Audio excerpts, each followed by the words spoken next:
तर आता सगळ्या नागपूरकरांना ज्या गोष्टीची ओढ लागलेली आहे, तर कसं आहे, आज आपल्याकडे राधिका आलेली आहे आणि माझ्या नवऱ्याची बायको ही तुमची मालिका प्रचंड गाजतीये.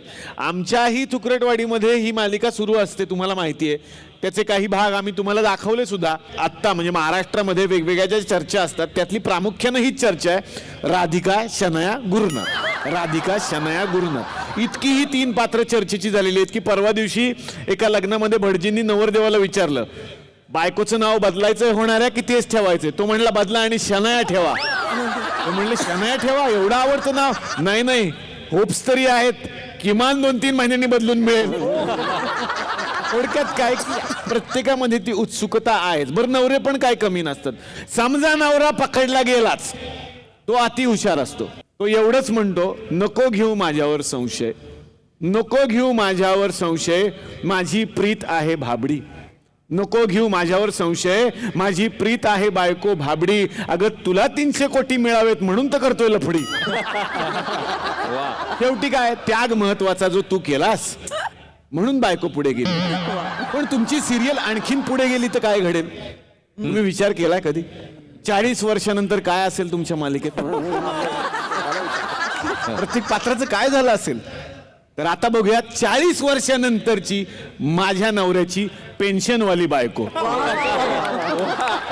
आणि या कार्यक्रमासाठी मी सगळ्या पाहुण्यांना विनंती करेन की कृपया आपण समोर विराजमान व्हा आणि तुम्ही हसायला तयार राहा. तर मंडळी, झालंय असं की आता मालिका जवळपास 40 वर्षे पुढे गेलेली आहे आणि आता बघायचंय या मालिकेत काय काय घडणार आहे. पहिल्यांदा आपण भेटूयात राधिकाला. बघूयात आता राधिका कशी दिसतेय, सध्या ती काय करते. ये राधिका.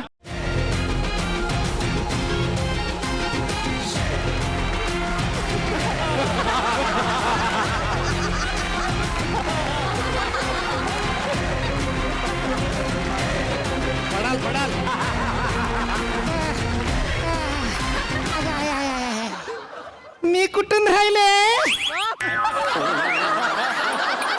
गेली गेली, अर्धी वेणी गेली, अर्धी गेली ती आता. अरे बापरे, सॉरी हा, परत करते. नका नका, सगळंच गेलं तर केवढंच पडेल. असू द्या, नको ते स्टंट, नको त्या वयात नको. राधिका नको नको. मी कुठून राहिले? शनया. नाही नाही, मग पोट साफ व्हायचं चूर्ण. आता ह्या वयात तेच जास्त वेळा लागतं. स्वतःच्या हाताने कुठून राहिले? अरे वा वा, काय नाव काय ह्या चूर्णाचं? सौती योग चूर्ण. काय काय? सौती योग चूर्ण. पूर्णासाठी बनवलंय? नाही नाही, मग शनयासाठी बनवलंय. का? तिला आयुष्यातलं कायमचं फ्लश करायचंय मला. नाही, ते बरोबर आहे, पण ती शनया अजून पण तुमच्या घरात राहते का? नाही, आता नाही राहत. 40 वर्षापूर्वी मी तिला घरातनं काढून टाकली माझ्या. बर. पण तिच्यामुळे मला खूप त्रास झाला हो. अच्छा. कधी कधी मला असं वाटतं की माझं माहेरचं आडनाव तरी गडकरी असायला पाहिजे होतं. माहेरचं आडनाव तरी गडकरी पाहिजे होतं का? म्हणजे आयुष्याचा रस्ता सुखकर झाला असता.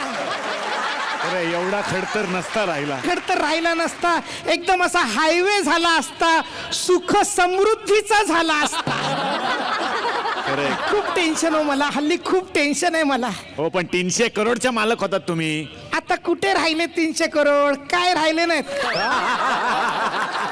त्या गुरुनाथने गोड बोलून बोलून माझ्याकडनं 200 कोटी घेऊन टाकले. कशासाठी? सिनेमा बनवला त्या 200 कोटीतनं. कुठले? स्वतःसाठी, स्वतः हिरो. आणि त्याने 2 सिनेमे केले. कुठले? धाबा भटिंडा पार्ट 2 आणि भय पार्ट 2. ऍक्च्युली नुसतं ढाबा भटिंडा पार्ट 2 केला असता चाललं असतं. भय आम्हाला आमचं वाटतं. ठीक आहे, पण मग झालं काय? सिनेमा बनवले, पार्ट 2 बनवला, पुढे काय झालं? 100 कोटीचा बिझनेस झाला. 100 कोटीचा. अच्छा, 100 कोटी एवढे प्रेक्षक आले? नाही नाही, मग 200 कोटींची तिकीट ह्यानेच खरेदी केली. का? हा म्हणला माझा एक तरी सिनेमा 100 कोटी क्रॉस केला पाहिजे. अच्छा, नाही ठीक आहे, हे झालं 200 करोडचा हिशोब. हा, 300 मधले 100, बाकीचे 100 कुठे आहेत? ते मी तुंबाड केला. तुंबाडची पण तिकीट कोणीतरी घ्यायला पाहिजेत ना. मग मी घेतली 100 कोटी क्रॉस. हळू हळू हळू हळू फक्त उड्या नका आता तुम्ही मारू. हा. पण मग सध्या काय करता तुम्ही? मी हा? संत्र्याची विकते. हा? बर्फी बर्फी संत्र्याची विकते. आमच्या बागा आहेत ना ह्या इथे नागपूरमध्ये संत्र्यात, नाही का आम्ही एका एपिसोड मध्ये दाखवल्या होता बागा. आमच्या बागा आहेत. हे बरोबर आहे, पण मग मसाल्याच्या बिझनेसचं काय झालं? हा, मसाल्याचा बिझनेस मात्र आता आम्ही वाढवलाय बरं का. वा वा. म्हणजे आधी कसं फक्त लेडीज लोकांसाठी होता की नाही हा व्यवसाय, आता आम्ही माणसांना पण ह्याच्यामध्ये इन्क्लूड केलंय, त्यांच्यावर पण कॉन्सन्ट्रेट केलंय. काय बनवता मसाल्याचं त्यांच्यासाठी? मसाल्याचे शेंगदाणे, मसाल्याचे वाटाणे, मसाला काजू. का? बसल्यावर कामाला येतं ना.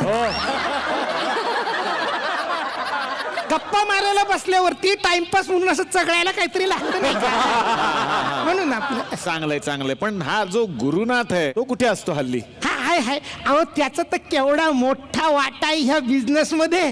वा वा. तो काय करतो? 10 रुपयाच्या मसाल्याच्या पुड्या तोच विकून येतो. आहे कुठे? हाय आता येतीलच एवढ्यात.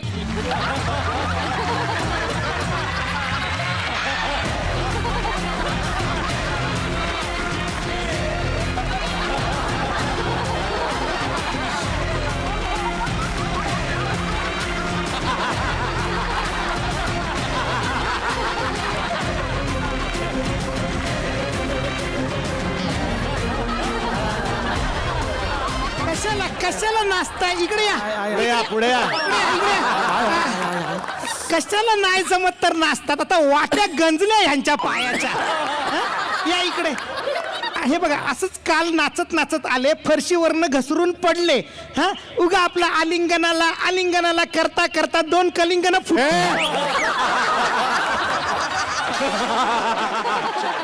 घरात 2 कलिंगड ठेवली होती, सटकून त्याच्यावर पडले आणि ती कलिंगड फुटली.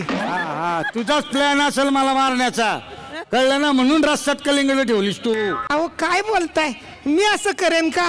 हा, तू तसं केलंस तरी फायदा होणार नाही. का? गुरुची ताकद तुला माहित नाही. कोबराचं विष पचवलंय मी. परवाच्याला आमटीमध्ये तिखट थोडं जास्त झालं होतं. 2 तास आतमध्ये बसले होते, बाहेर आले नाही. बरं वाटावं म्हणून जायफळ थोडी चाटायला दिली. 2 दिवस कोमत होते. जास्त बोल नकोस. आवाज कमी करा. परवाची आमटी अजून आहे माझ्याकडं. आणि लक्षात ठेवा मी बॉस आहे आता. हा, गबस. तू कुठली बॉस? मला फसून बॉस झालीस तू. मी फसवलं. काय? अरे मसाले विकून 300 कोटीची मालकीन झाली होती मी. हो, हा, खरं तर शनाया 1000 कोटीची मालकीण असायला पाहिजे होती. कसं काय? मालिकेत तिनेच जास्त मसाला आणलाय, त्यानंतर मी आणलाय काळा मसाला. राधिका काय बोलती? मग नाही तर काय. ते राहू दे. ऐका, काहो बाप्पा काहून? हा, आलंय. मधी मधी येतंय विदर्भ. थोडं येतंय, मधी जातं कधी कधी. तिचं पण सेमच आहे, सेम पिन.